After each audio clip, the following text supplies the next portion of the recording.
Welcome, listeners, to the podcast. I'm Steve McKeon. And this is Lupe Munoz, and this is the Leadership Exchange. Welcome, everyone, to part 2 of our discussion with Ron Crabtree. We are going to just jump in where we left off. Hope you enjoy the show. Clarifying that. Yeah, thank you, Ron. It's been hard to get Lupe out of that space. So Come on, Steve. Give me a little credit. Hey, speaking of that, there was a book that came out, I think 2018, maybe 2017, called Lean MRP. And, those two words never in lean transformation areas line up. But what I really learned about that book at the time and studying the context around it is, use technology. And you said this a little bit, Ron, in some of the comments you were making. Use technology to quickly help with decision making that people need to make, right? Don't waste people's time sorting through data if it can be done in an automated way that presents it quicker. Then again, bringing people together. The other recent study I just read that Lupe and I have been talking a little bit about is problem solving. And so the classic problem solving of bringing team together, agreeing to the problem statement, and then starting to hash out a fishbone or some other form of what if scenarios, how quickly you can get to even better decisions or really kind of breakthrough decisions by bringing the group together, having that, hey, we're one team, here's a problem, here's a agreed to problem statement. Now everybody take that and go out and use some of the technology out there to start looking at ideas that can really generate, hey, what's the root cause of this problem? And then bringing the team back together to start sharing and then really kind of fine-tuning the learning. And so the study that I was reading, basically said that a lot of times in any kind of a problem-solving team, you end up with people that are more extrovert and kind of control the room, the meeting, and the quiet, introverted folks sometimes don't get a voice. And so what they learned in this study was that by going to this example or this opportunity, it really kind of level loaded the ideas that were going to be generated and brought back together. And so, I think this transformation you talk about is we have to use transformation to digital formats in a way that really eliminates wasteful work. Correct. and gives us data quicker so we can make, good decisions going forward. So I love all those points you just brought up. Any other areas around digitizing the workplace that kind of going back to, how do we attract more people into the organization? Where does that fold in? Where does that employer of choice piece come together? Well, I saw a quote, and I've got to remember who it's attributed to, but it's nothing more wasteful than doing something well that should not be done at all. There's nothing more wasteful than doing something well that shouldn't be done at all, right? So we got to watch, right? Are we digitizing for the sake of digitizing, or are we taking a careful look at why are we even doing this? And then back up and say, well, wait a minute, why are we even doing this? Do we have an opportunity right there to engage our people in, understanding what the opportunities are and completely reinventing? I think about Africa, a country of Africa, they never had infrastructure for landlines. Nobody had a phone in their house for 80% of the country. And they went from zero real-time communications to 100% real-time communications by cell phone towers going in, right? And distributing and redistributing, signals. So they went from, a dark country to connected, as well as any of us are, in less than a decade, So that just reframed how a lot of things happen, in that country and how things are communicated and things like that. So there's a real challenge there around finding the right balance of the enablers and connecting that back to our culture. Why are we doing this? Who's going to be involved? And it kind of takes me back to some change management elements. Buying technology is sexy and everybody wants to spend money on the nice shiny object, but nobody wants to spend money on change management because that's the people stuff. And that's kind of boring and frankly, really, really difficult. And I would argue that as leaders, we have to recognize, the experts out there say that 80 to 90% of digital transformation initiatives fail to get the results they were supposed to. You could argue the same thing with lean transformations. And the root cause, when we come back to it, ultimately ends up being the failure to connect people correctly and managing through the changes that impacts the people involved. And that's not only inside the organization, but upstream to suppliers and even downstream to our customers. If we're not integrating the people part of that so that the adoption happens correctly, that's a real problem. And if you've got fear, people losing their jobs, you've got people who have no idea what their future is going to be, what's going to be expected of them that they don't understand. People would rather fight you than accept something they don't understand. So they're going to passively and actively fight you until the bitter end. And so as leaders, we have to be really cognizant of that and come up with a good balance to balance that. In fact, I've got an exercise I can talk about that helps leaders think about that. Yeah, that would be great to get that perspective. I may be jumping ahead, Ron. Please tell me if I am. Are you referring to something you shared that I thought was really insightful, was some assessment tool or an assessment that you'd like to? Yeah, if you like, we could jump to that, because I'm going to argue that it gives you the mechanism to come back and solve for many of these things that we just talked about, right? And it's a way to put people together. So yes, please share that. 20 some years ago, a smart guy said, he says, when you have sustainable change, right? So transformations of any kind, digital transformation, lean transformation, whatever. And then big transformations, even down to fairly small ones in organizations. He suggested, and I built this out, is it's a function of discomfort in the organization multiplied by the level of vision that's present, multiplied by the level of skills that exist in the organization. Right, so it's D times V times S. And I've got a form for this I'm happy to share. I've done this exercise with thousands of leaders in hundreds of organizations over the years. And I've found that it's something you can pull people together in less than a half hour and have a lot of really big ahas and inform the leaders and the organization around where we're vulnerable with respect to that sustainable change that we want to achieve. So let's pick something together. Why don't we have a little fun with this? Let's talk about a scenario, right? We could talk about lean transformation. We can talk about implementing a new technology that's going to impact the entire workforce. Let's pick something and then kind of pretend we're the leadership team coming together to talk about it. Would you guys like to play with me on this one for a minute? Count me in. Yeah, let's go. Yeah, pick something with the company you work with. Don't name them, but think about an initiative that's coming for the company you know well, without disclosing anything, or a different company, something we need to do from a significant change perspective. Let's just put a label to that. So if I think back to some past roles that I've had several years ago, there was a big change around the qualifications requirement for promotion to different levels of the organization. We're talking like, say, operators. They went from a framework of this are the requirements for promoting to operator 1, operator 2, operator 3. Now those are changing. And these are the requirements now. And in some cases, there's more things there than what used to have. So, and we did see this. People perceived it as you're just putting a bigger obstacle in front of me. Correct. That kind of gets at the discomfort part of this equation. So let's take this one. So it's a workforce. Let's put a label on this and play with it for a few minutes. We're going to call this what?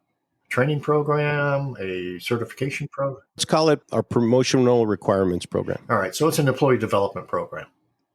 Yes. Okay. So we've got this employee development program. It's going to make a big change in terms of how we document what we expect, how we're going to measure and develop people, right? So with respect to that, the people that have to be involved and have to agree to participate, what's their level of discomfort with the current state, right? Do they like it as it is, right? I'm fat, dumb, and happy.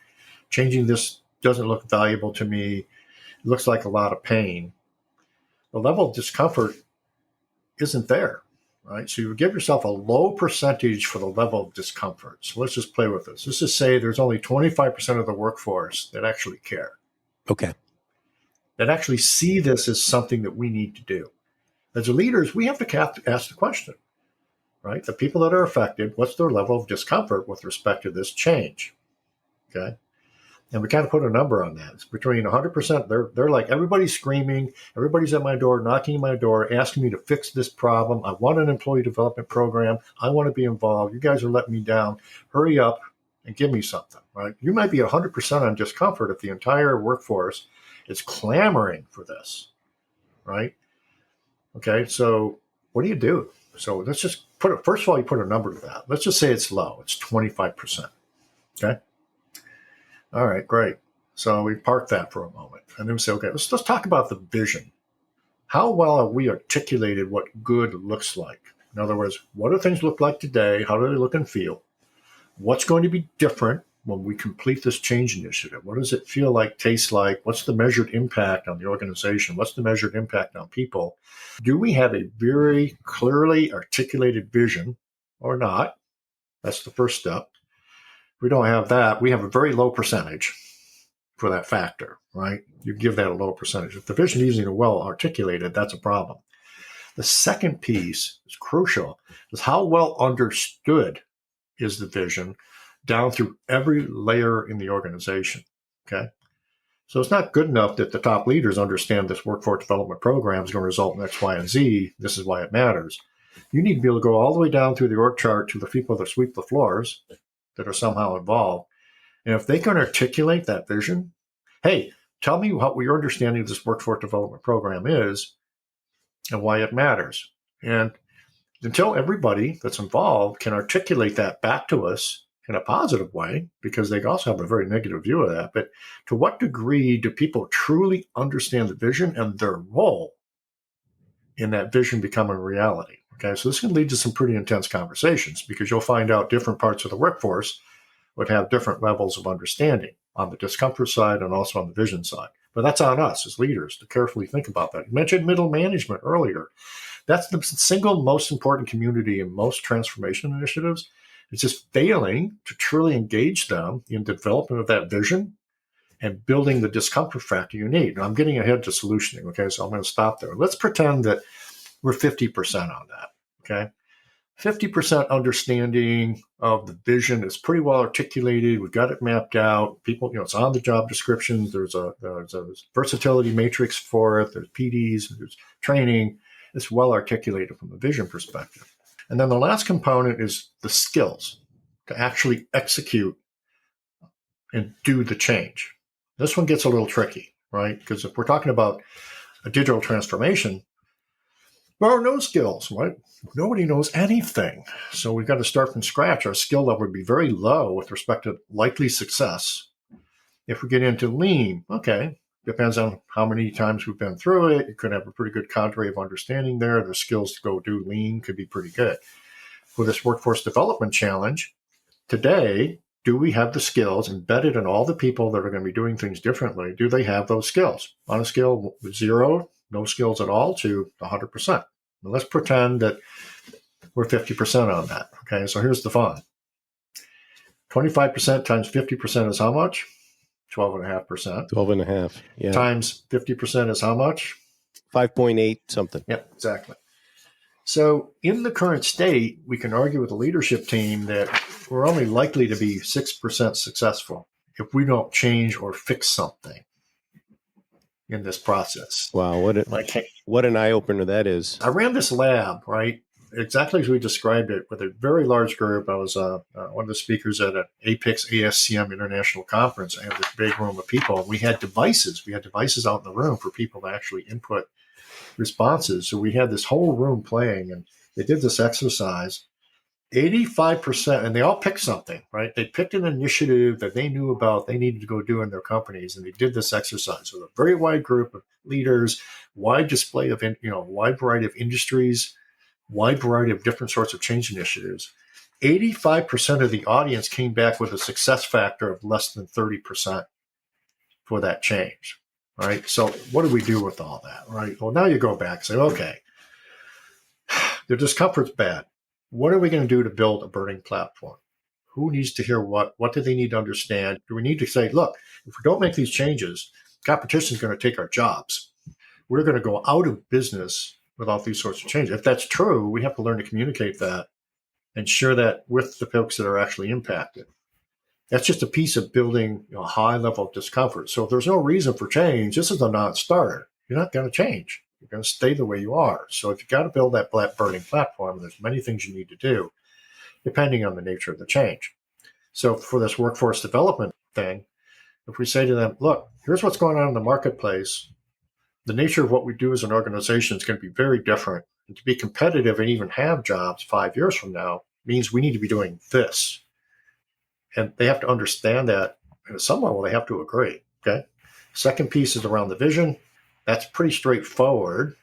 Closing the gap on that shouldn't take too long, but you have to be very careful of how well we've articulated that down so that everybody affected can articulate correctly what a good outcome and what their responsibility. Now, that's what's really important here. They have to understand and can articulate, here are the 1, 2, or 3 things I need to do to support that. So that's how, remember that you talked about Nemawashi catch ball, part of a Hoshin Connery policy deployment thinking.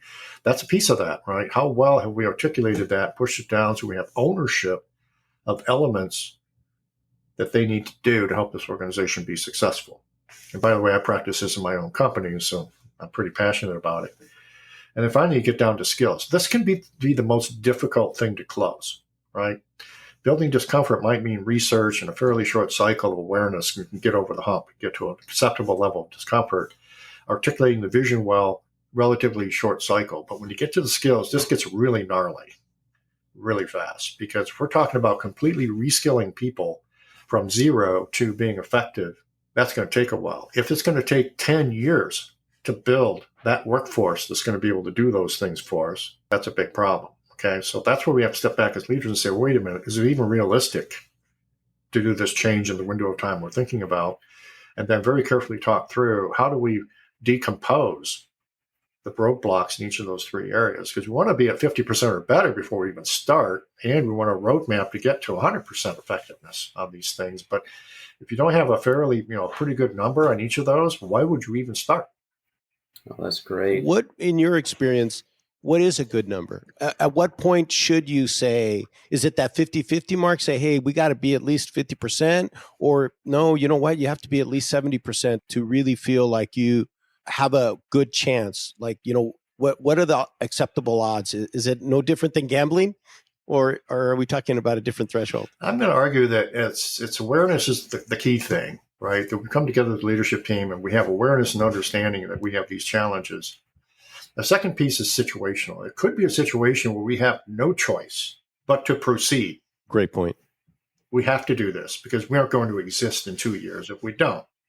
Then we have to become very good at communicating that and just basically doing some damage control. Maybe we have to slice this change initiative up into some smaller chunks. Rather than trying to fix everything in one go, maybe we're going to pick the top 20%.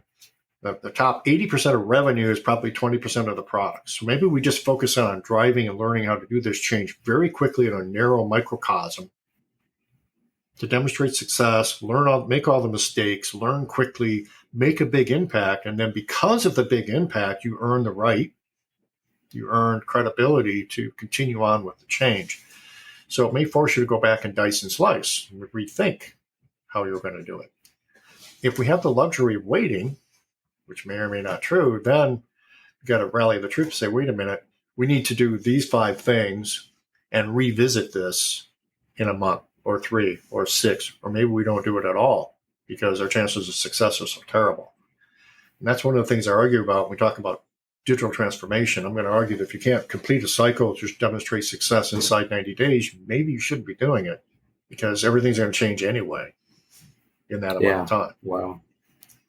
Things are happening so fast in that space. You're absolutely right, Ron. A lot of great stuff here. The conversation reminds me of some of the teachings from John Cotter's book, Leading Change, creating that. I'm a big Cotter fan. I admit. Yeah, you were walking me through some things that I've lived in and working in some organizations that have had to go through transformation. I think one of the things, and I honestly I haven't read anything recent from John, so if he's kind of answered some of the back end of this, so I apologize. But the work, where the work needs to be done, and you talked about the vision being so important. And a lot of times C-suite says, hey, this is the vision, and they just expect everybody to understand. And when you're working in multi-language environments, multi-generational, a lot of work has to go into that space. And it's things that leadership may be not real skilled with. And so to your point, that middle management connection is so critical. And the company that Lupe and I were familiar with, we talked about, they're admitting failure. They've since recovered, but one of their big failures was that disconnect. And I think that's so key. And then speed to skill development. That's something I think, be an employer of choice, you've got to master somehow getting through that. So, and it can't be a grind, right? People have to have fun doing it, or they're going to leave, no matter how good the training platform is. So, I love this model you've pulled together here, and hopefully we'll have a chance to talk about it some more in the future. As Lupe and I hopefully will have a chance to start practicing a little bit in some of the opportunities we've got. I guess the aha moment, and I've taken probably 5 pages of notes here today, so thank you. The aha moment for me with the change management piece that you brought up is really the time you have to commit early on, but it can't be a long project. You've got to really commit as a leadership team. And then to the point you made, you might need to pare it down because it's just too grandiose, but you got to do something. Don't do nothing. You got to do something. I really like that piece of it. So many questions and so many thoughts. That's the greatness of the conversation. Ron, as you look throughout the years and the many companies that you've interacted with and heard of, what percentage of organizations, from your perspective, if you had to give an estimate, are really good at this change management thing? And how many really miss significant pieces of it and therefore can really struggle in implementing things that are sustainable? Well, I'm going to give you a long answer to that relatively simple question. And I think you look at a large organization like General Electric, which is one of our customers, and all the different groups, of organizations, different markets, et cetera, and you can look at their success record as an organization. I would argue they're one of the better led large organizations out there. So, but then within a given organization, as you start to move down, into the org chart, then it becomes more dependent on the local leadership. So you may find that as a company, doing pretty well, but we have pockets that do pretty good at this, and we have pockets that don't. It kind of depends on the industry you're involved with and what's driving behavior. So publicly traded companies, being whipped with, quarterly profits and all these other things, don't necessarily have the line of sight and the length of time into the future to do some of these things we've talked about very effectively, because if they don't get something done this quarter, that's going to be a problem. If you look at private equity and investment capital driven organizations, we're driving to the next flip or through a growth curve and then either spinning them out or rolling them up. There's not a lot of appetite for change management. I'm sorry. It's just, that's the reality. They have to get it done, and they've got a very tight window to do it in. So being able to invest a lot in change management is a real challenge. So it's a little bit unfair to ask that question, because in some cases there isn't much they can do about it. But I'm going to hazard that, publicly traded companies as a category, probably 50% are pretty good at it, but it's going to depend on what year are we talking about and which leadership team is in place and what are they driving, what's driving their behavior. If you get into privately owned organizations, this is non-equity driven, then you're going to see a mix, right? You've got some really good ones out there. I've had some amazing stories with entrepreneurial business founders. I'll just tell this quick story. She had a company that built their business around direct mail marketing, right? Direct mail advertising campaigns. But she had this rule that if you aren't a nice person, you can't work here. If you're not a nice person, you cannot work here. That was one rule. And they were deadly serious about it. Okay. The second rule is, this is the cool thing about culture, everybody sells. Every single employee except the manager of HR had a daily requirement to engage with customers to sell their service. Everybody had a quota. It just blew my mind. The front desk, I walked into the front desk of this organization. I've got the lady sitting out the curved counter that greets the guests. I said, "How are you doing today?" She says, "I'm doing great. I've got 7 of my 10 expected calls done and 3 opportunities I'm working on." And she showed me this graphic, this live Gemba board on her desktop. This was 15 years ago. Okay. After I got up off the floor, I had to go in and walk around, talk to people and find out what they're doing, right? So I don't know if I'm answering your question, but I'm thinking at any given time, you've got 30 to 50% that are doing pretty well, and the other ones have a long way to go, but it may not necessarily be easy to control, which leads me to a bit of advice, 2 things. One is, as leaders, we've got to embrace constant change. The only constant is change, and it's on us to stay abreast with that.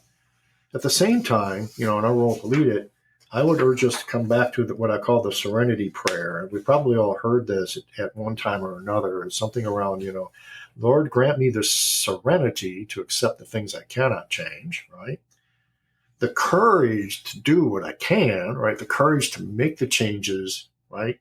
Myself, my organization, etc., and the wisdom to know the difference. Yes.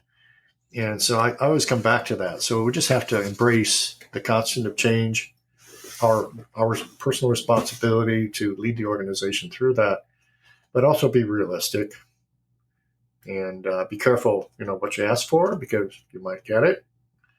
So, pick the right kinds of things to drive, results to, and then try to balance those with the people and the process and technology and the stakeholder needs, the societal needs we have to the world we live in, and find that balance. Well, Ron, that's a great way, I think, to start winding down our podcast today. We've taken up, a good chunk of time today with you, and appreciate the words of wisdom. I literally have 5 pages of notes here to go back and reflect on. Can't thank you enough for just sharing the knowledge and the wisdom you have, and really excited that we've had a chance to meet, and look forward to staying connected with you and the organization that you lead right now. Steve, for me, is a great partner, and when we get to talking about something, we lose track of time. And I feel like this experience is very similar. Now, Ron, you're going to have to be one of my official friends, because time flew so fast. And that's, to me, a sign of the quality of dialogue that we've had and the insightful information that you've provided us. And I know our listeners are going to benefit greatly from it. I think that your experience definitely provides a great context to tying the technology and digital world to all the things that we're passionate about. And so I know you and your organization are really focused on that and understanding it, and helping leaders and organizations succeed with that. So it's a very worthy cause, and I applaud you for it. And a lot of the things that you have mentioned, and even the assessment tool, if you're gracious enough to share it, we will link it up to our notes or our listeners to give them the benefit of that, and other ways to be able to contact you and your organization if they see an opportunity for you to collaborate. Fantastic conversation. I hope that you will join us again in the future. The honor to, because it was truly a rewarding experience for me, and I know that it will be for many others. For those of you interested in what Ron Crabtree and his organization offer, I encourage you to go to metaops.com or metaexperts.com and take a look at all the fantastic services and things that Ron and the team are doing. We have included the links in our notes. But with that said, this is Lupe Munoz. And I'm Steve McKeon, and our guest, Ron Crabtree. Thank you, Ron. This is the Leadership Exchange. Have a great day. Thank you so much.